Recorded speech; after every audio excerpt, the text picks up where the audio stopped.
Ford na Explorer. Yan.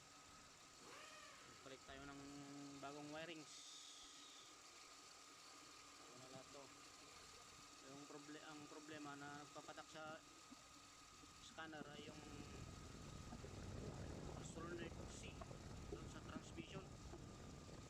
So tinignan ko yung socket, may problema siya. So mas maiging nagpalit na lang ng ganito electrical wirings para mas maganda. Yung mga ibang socket durog-durog na rin kasi. So yun, mandar na.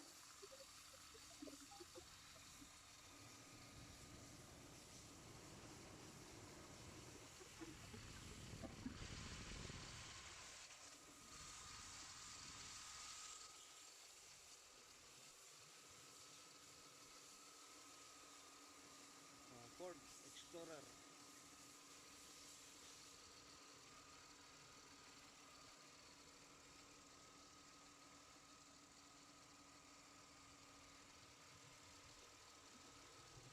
So salamat sa munting panonood. Hindi pa subscribe na rin. At huwag kalimutang i-press yung bell para sa susunod na video natin ay masusundan pa natin. So maraming salamat and God bless us all.